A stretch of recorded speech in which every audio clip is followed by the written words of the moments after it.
ca Accra lay amee du 18 au 19 kon ñoom itam triathlon dem nañu suñu naataango Koumba Diagna dina ko xamal ngir participer ci wàllu triathlète des catégories jeunes 14 à 16 ans junior 17 à 19 ans et senior 20 ans et plus des fédérations ouest africaines édition bu 2021 bi nag dina rek regrouper ay triathlètes yu jóge Niger Gambie Bénin Sierra Leone Sénégal ak Ghana mi nga xam ne mooy dalal xew bi kon 5 athlètes benn coach ak benn officiel jóge nañ démb ci alxames gi ci Ndakaaru bokk na ci Anta Ndiaye bokk ci élite dame Birane Samb élite homme Chérif Maleni Diop junior la Anta Sok Diaw junior fille ak Salimata Ndiaye Guèye catégorie jeune fille la daal di bokk participation bu Sénégal mën a permettre suñu athlètes yi surtout ci petite catégorie bi ñu mën a mesurer wu ci kanamu ñi nga xam ne seen ay semblable lañ mën a familiariser ak exigence compétition bi jëm ci wàllu triathlon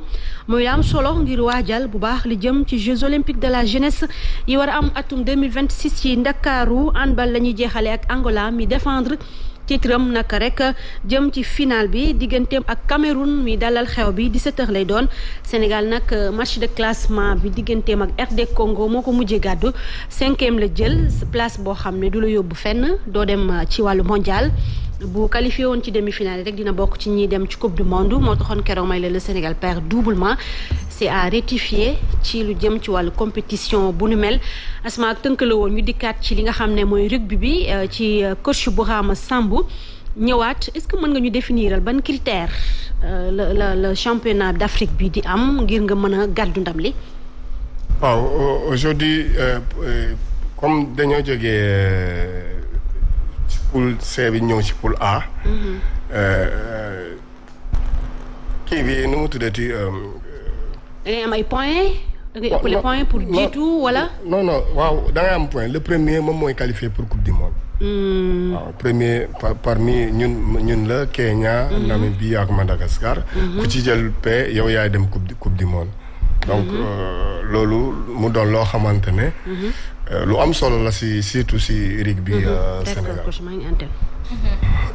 Très bien c'est important ponk yooyu ñu mën ko xam ndaxte nag rugby encore une fois soxna fa li ngeen di def ni dafa am solo di gën di fësal les critères ak li war pour mën a def discipline boobule bu ko defee sax ñu ñaax ko suñu xale yi.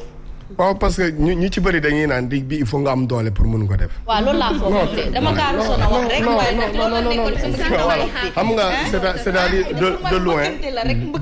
de loin yow mbëkkante ngay gis alors que du mbëkkante gën a rëy bopp rek parce que mbëkkante boo déggee mbëkk bopp la te bu yàggee kan nga koy donc mbëkkante wuñu donc c'est des percussions xam nga même dans les mêlées c'est des liaisons yoo xamante ni dañuy duggante mbag ak mbag pour ñu mun a poussante donc du doole kese parce que boo xoolee y a le rugby y a un jeu lent un jeu rapide donc ci jeu parmi les jeux lents da nga ñi nga xamante ne ñoom ne léeguro ñoom nga soxla foofu. ñoo ko moom. voilà ñeneen ñi nga xamante ne. kon nervi yi am nañ fa place wala ñuy dem di dóor nit ñi. bien sûr mën nañ bu ñu ñëwee kay dañuy. seen muscle yu rëy mais est-ce que le rugby nourrit son homme est-ce que tey rugby nit mën na ci quand même nekk gis ci boppam. bien sûr parce que moi personnellement j'ai eu à former benn boy bu dëkkoon Benteñe. En 3 ans il est parti actuellement il est en France 4 ans la fa def donc mu ngi ciy gis boppam mu ngi dimbale yaayam mu ngi dimbale ay waajuram. oui mais boo xoolee par rapport ak ñi koy def ñëpp. est-ce que je veux dire que ñu ci bëri ils arrivent à tirer leur épingle du jeu. surtout au niveau local. oui surtout au niveau local est-ce que comme tey ñu ngi gisee football ñu war di leen mën a fay. ñu ci mën a réaliser. non tollooguñ ci. tollooguñ ci parce que bon c'est un sport bi nga xamante ne ñu bëri xamuñu ko. c'est ça ñu bëri xamuñu ko donc c'est pour cela genre yi plateau yi day permettre ñeneen ñu bëri xam rugby bi parce que tey jii boo xoolee comme ñun surtout man fi ma nekk au niveau de village pilote ñun rugby bi c'est un moyen de stabilisation des jeunes parce que ñun dañuy liggéey ak les enfants qui errent ñi nga xamante ne ñu ngi ci mbedd bi jëlee leen foofu andi leen ci centre bi mais rugby bu ñu leen di jàngal moo leen di stabiliser. oui discipline bu nekk dafay stabiliser. dañ leen di stabiliser parce que moi j'ai été footballeur avant may def rugby. waaw pourquoi le changement maintenant. kii. foofu ma neex. football bi. football bi man dama dem ba benn instant sentiruma ci sama bopp. rugby bi daal moo la gënal. voilà donc ci la ñuy ñëwee gis ma benn français bu ñëwoon à Yëmbal parce que au moment bu Yëmbal laa dëkkoon. kooku la gis. initié la initié ma avec sport bi neex ma trop. très bien ma dugg ci. alors est-ce qu'il y a la question qui se pose maintenant est-ce qu'il y a ni ñu koy waxatee waaye une ressemblance entre le football ak football rugby bi rugby bi. non le rugby c'est complet. Tu peux jouer au pied et tu peux jouer à la main. C'est comme le football américain alors. Voilà mais c'est comme le football américain mais des na ba tey. bokkul. ñun xamuñu kat dañuy laajte. voilà xam nga rugby yow nu muy demee. non tu sais rugby un peu rek laa ci. c'est un sport ba nga xamante ne yow les passes se font derrière. Très bien. Et on doit marquer de l'avant. Ouais. Donc il faut c'est-à-dire il faut nga am benn intelligence en mouvement. pour mun ko def. comme tout sport d'ailleurs. voilà il faut nga am benn ouverture. parce que naka la ñuy def pour dem marquer ci kanam alors que les passes se font derrière. ak catégorie joueur bi muy am parce que nit ñi dañuy yaakaar ne da ngay am muscle wala pataare. mën a def rugby alors que y a des avant-centres. am na ñu ne ci milieu bi. à tous les niveaux am na ko fa war a. mooy li ma la wax. parce que poids yi day différé. waaw poids yi day différé boo xoolee ñiy jouer les 8 de devant. waaw généralement c'est les gros. ñuy peser ay 100 kilos ay 75 jëm kaw. donc nga ñëw par exemple dans la charnière il y a le numéro 10 le 12 14 ñoom ñooy ak les ailiers ak l'arrière. donc ñooñu c'est des finisseurs. mooy ñi nga xamante ne dañoo mën a daw. gaaw ñoom souple daal. voilà il faut ñu souple. donc à un moment donné da ngay soxla jeu lent.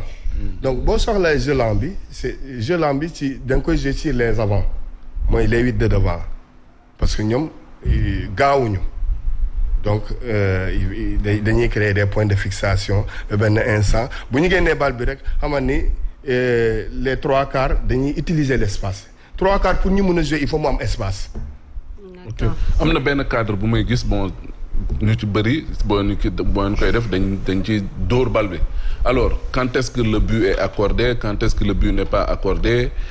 Voilà comment ça se fait. donc d'abord pour marquer il faut aplatir derrière la ligne d'arbitre ligne d'arbitre moom mu ngi démarrer sur bu dee football. mooy ligne corner bi tout le long de la ligne de corner mun nga aplatir bal bi da ngay accompagner. bal bi ak sa loxo ba ci ambit bi. donc boo dugalee essai moom la ñuy wax essai ça vaut 5 points. boo dugalee essai bi. da nga koy transformer la transformation moom ngay ñëw teg bal bi da ngay jël la perpendiculaire ci fi nga tegee essai bi nga teg bal bi nga door mu dugg ci kaay am beneen boo xamante ne 3 points la boobu par exemple boo amee faute boo amee une pénalité. mën nga ko teg. dóor mu dugg ci camp yi parce que boo xoolee camp yi ci transversal bi foofu la bal bi war a jege pour dem donc bu jaaree au-dessous duggul il faut que mu dem ci kaw. voilà. d'accord. c'est bien c'est important de savoir. li nga xam ne mooy Asma Hadija mooy compétition bi nekk trophée Barthez bi nekk ci sunu kanam Sénégal war fi jógee talaata ngir dem foofee ca Kenya lan mooy objectif bu Sénégal lan ngeen viser ci jamono ji. ñun suñu objectif mooy de rester d'abord dans la parmi les 4 waaw suñu objectif mooy de rester dans la poule A.